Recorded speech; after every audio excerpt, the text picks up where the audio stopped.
আসসালামু আলাইকুম রহমতুল্লাহি ওবারাকাতুহু।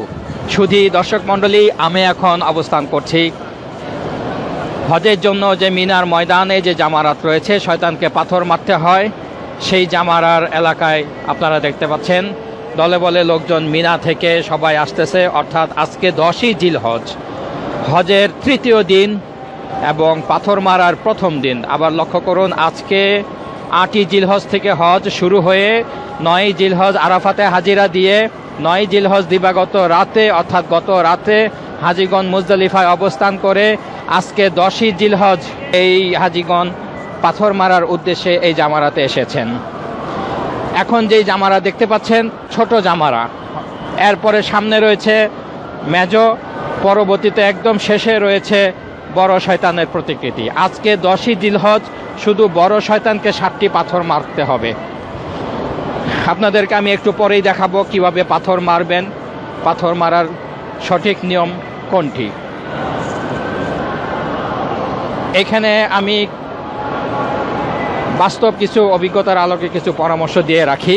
আপনারা যখন জামারাতে আসবেন তখন অবশ্যই সাথে পানির বোতল, জুস, স্যালাইন, ছাতা এগুলি সঙ্গে রাখবেন, না হলে আপনাকে প্রচণ্ড কষ্টের মুখোমুখি হতে হবে, কারণ এখানে অনেকটা পথ হেঁটে আসতে হয়। দেখতে পাচ্ছেন আজকে 10ই জিলহজ 2018 হজের চিত্র। এখানে জামারাতে 5টি ফ্লোর রয়েছে, নিচে বেসমেন্টে একটি, ফার্স্ট ফ্লোর, আমরা এখন সেকেন্ড ফ্লোরে অবস্থান করছি, এর উপরে থার্ড ফ্লোর, এরপরে ফোর্থ ফ্লোর। সামনে যেই প্রতিকৃতিটি দেখতেছেন এটি মেজো শয়তান। শয়তানকে পাথর মারতে হবে 3 দিন, 10, 11, 12। 10 তারিখ আবার লক্ষ্য করুন, 10 তারিখ প্রথমেই সরাসরি বড় শয়তানের কাছে গিয়ে বড় শয়তানকে 7টি পাথর মারতে হবে। অর্থাৎ 10ই জিলহজ ছোট শয়তান এবং মেজো শয়তান উদ্দেশ্যে কোনো পাথর মারা যাবে না। 11ই জিলহজ এবং 12ই জিলহজ প্রথম যেই ছোট শয়তানের প্রতিকৃতি দেখালাম সেই ছোটটাকে দিয়ে শুরু করতে হবে। ছোটটাকে 7টা, মেজোটাকে এই মেজো জামারাটাকে এই 7টা, এর পরবর্তীতে বড় জামারা রয়েছে সেখানে 7টি পাথর।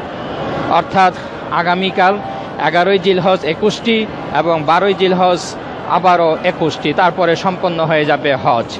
এবং এই 3 দিনই পাথর মারতে হবে প্রতিটা হাজিকে। আরেকটি বিষয় লক্ষ্য রাখবেন, আমরা যেই এহরাম অবস্থায় যে তালবিয়া শুরু করেছিলাম, এই তালবিয়াটি এই বড় শয়তানকে পাথর মারার আগ পর্যন্ত চলতে থাকবে।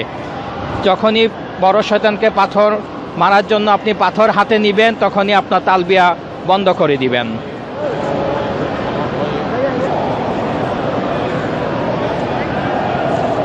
লাব্বাইক আল্লাহুম্মা লাব্বাইক, লাব্বাইক লা শারীকা লাকা লাব্বাইক, ইন্নাল হামদা ওয়ান নি'মাতা লাকা ওয়াল মুলক লা শারীকা লাক।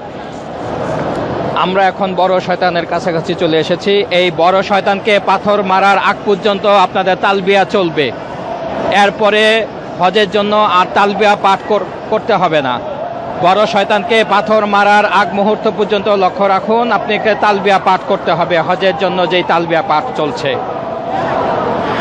আর আপনারা প্রথমেই ডান দিকে এসে, এখানে একটু কিছুটা ভিড়ের কারণে ভীতিকর অবস্থার সৃষ্টি হতে পারে। শয়তানকে পাথর মারার পদ্ধতি সুন্নত তরিকা হলো এই যে প্রতিকৃতি দেখা যাচ্ছে তার ডানে, অর্থাৎ হাতের ডানে বেশিরভাগ অংশ রাখতে হবে মিনার দিকে, আর হাতের বামে কম অংশ থাকবে কাবার দিকে অর্থাৎ কেবলার দিকে।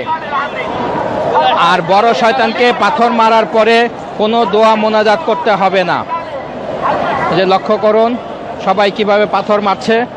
আপনি হাতে 7টি পাথর নিয়ে একটি একটি করে বিসমিল্লাহু আকবার, বিসমিল্লাহু আকবার, বিসমিল্লাহু আকবার করে প্রতিটি পাথর মারবেন।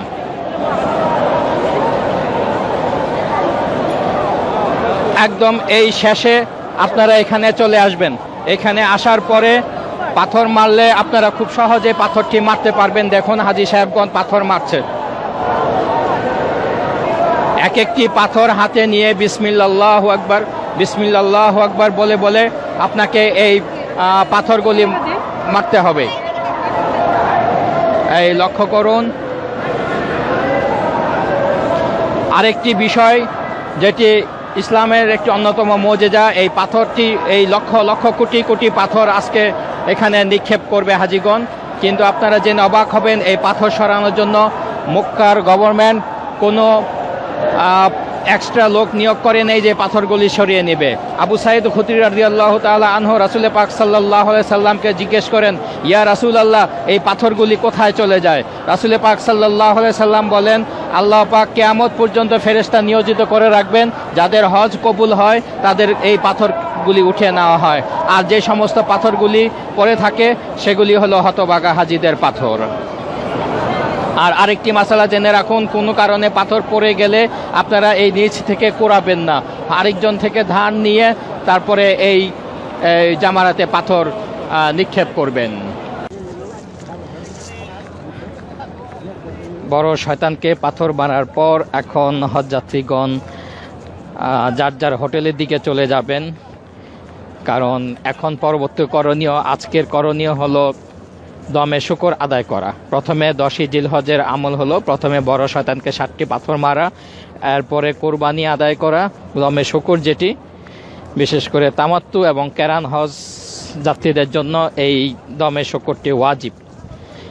আর যারা ইফরাত করবেন তারা পাথর মেরেই শেষ করে ফেলবেন তার এহরাম, অর্থাৎ চুল কেটে ফেলবেন।